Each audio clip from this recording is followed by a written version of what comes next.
चलिए खबरों में आगे बढ़ते हैं। किसानों के समर्थन में किसान लगातार आंदोलन कर रहे हैं और विपक्षी पार्टियां भी लगातार केंद्र सरकार को घेर रही हैं। लेकिन बात सबको हैरान कर रही है कि नीति आयोग की बैठक में गैर बीजेपी शासित किसी भी मुख्यमंत्री ने कानूनों को वापस लेने की मांग नहीं की है। देखिए रिपोर्ट। केंद्र सरकार के 3 नए कृषि कानूनों को लेकर देश भर में किसान आंदोलन पर हैं और सरकार से कई दौर की बातचीत हो चुकी है जो बेनतीजा रही है और भी आंदोलन लगातार जारी है। वहीं विपक्षी पार्टियां भी किसानों के मुद्दे पर लगातार केंद्र सरकार पर निशाना साध रही हैं और कानून वापसी को लेकर दबाव बना रही है। इस बीच नीति आयोग की एक बैठक हुई जिसमें कई राज्यों के मुख्यमंत्रियों ने हिस्सा लिया। इनमें कई बीजेपी शासित राज्यों के मुख्यमंत्री थे तो कई गैर बीजेपी शासित राज्यों के। लेकिन इस बैठक के बाद नीति आयोग के वाइस चेयरमैन ने प्रेस कॉन्फ्रेंस कर सबको चौंका दिया। दरअसल नीति आयोग की गवर्निंग काउंसिल की 6ठी मीटिंग में शामिल किसी भी राज्य ने कृषि कानूनों को वापस लिए जाने की बात नहीं की। ये बात नीति आयोग के वाइस चेयरमैन राजीव कुमार ने शनिवार को कही। मीटिंग के बारे में बातचीत करते हुए राजीव कुमार ने कहा कि बैठक में राज्यों ने कृषि क्षेत्र से जुड़े मुद्दों को लेकर बातचीत की, लेकिन कानूनों को वापस लिए जाने के लिए नहीं कहा। उन्होंने कहा कि किसी ने भी 3 नए कृषि कानूनों के बारे में बात ही नहीं की।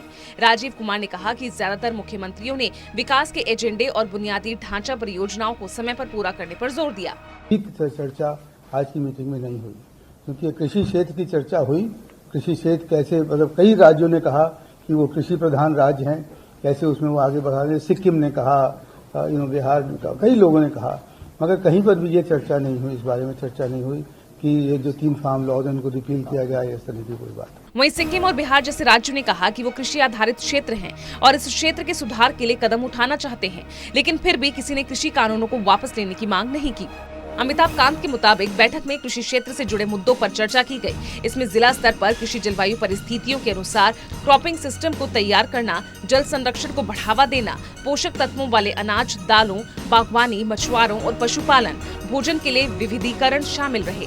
वहीं राजीव कुमार के मुताबिक बैठक में प्रोसेसिंग, कृषि आधारित उद्योग और निर्यात पर भी चर्चा हुई। उन्होंने कहा कि बैठक राष्ट्रीय विकास के एजेंडे और विकास की आवश्यकता पर केंद्रित थी। जो विभिन्न एग्रो क्लाइमेटिक जोन्स हैं उनके साथ मिलकर उनका क्रॉपिंग पैटर्न बने, डाइवर्सिफिकेशन हो और कैसे हम सिर्फ जो है वो कुछ ही चीज़ों पर ना फोकस करते रहें। तो जैसे कि मछली पालन है या हॉर्टिकल्चर है, उस पर भी कैसे और फोकस आए। तीसरा था हमारा कि हम लोग फिजिकल इंफ्रास्ट्रक्चर को कैसे इम्प्रूव करें, कनेक्टिविटी को कैसे इम्प्रूव करें। बताया जा रहा है कि इस बैठक में 26 मुख्यमंत्रियों, 3 उपराज्यपालों और 2 प्रशासकों ने भाग लिया। वहीं पश्चिम बंगाल, पंजाब, तेलंगाना और गुजरात के मुख्यमंत्री बैठक में शामिल नहीं हुए। गुजरात के मुख्यमंत्री विजय रूपाणी स्वास्थ्य कारणों से उपस्थित नहीं हो सके, तो पंजाब के मुख्यमंत्री कैप्टन अमरिंदर सिंह ने भी बैठक में हिस्सा नहीं लिया। लेकिन बैठक के लिए उन्होंने एक लिखित बयान जरूर जारी किया, जिसमें पंजाब के मुख्यमंत्री कैप्टन अमरिंदर सिंह ने प्रधानमंत्री नरेंद्र मोदी से अपील की है कि आंदोलनकारी किसानों की शंकाओं को दूर करते हुए केंद्र सरकार मौजूदा किसान आंदोलन का मसला जल्द हल करे। कैप्टन ने पंजाब के बकाया जीएसटी के भुगतान और कोविड वैक्सीन संबंधी प्राथमिकताएं तय करने के लिए राज्यों से परामर्श की भी अपील की। हालांकि नीति आयोग ने इस बयान के बारे में जानकारी नहीं होने की बात कही। पंजाब के मुख्यमंत्री ने शिरकत नहीं करी, मगर उनको वो रिलीज इत्तेफाक से मैंने नहीं देखा क्योंकि वो अभी आया होगा। मगर ये मैं आपको आश्वासन देता हूँ कि किसी ने भी फार्म लॉज के बारे में कोई भी चर्चा आज की मीटिंग में नहीं। वहीं इसके अलावा पंजाब के मुख्यमंत्री ने राज्य सरकार का ये रुख भी दोहराया कि कृषि राज्यों का विषय है और इस संबंध में कोई भी कानून बनाने का अधिकार संविधान में दर्ज सहकारी संघवाद की सच्ची भावना के अनुसार राज्यों पर छोड़ देना चाहिए। आपको बता दें कि नीति आयोग की बैठक में प्रधानमंत्री मोदी ने वीडियो कॉन्फ्रेंस के माध्यम से संबोधन किया, जिसमें उन्होंने कहा कि निजी क्षेत्र को भी सरकार के आत्मनिर्भर भारत अभियान का हिस्सा बनने का पूरा मौका दिया जाना चाहिए।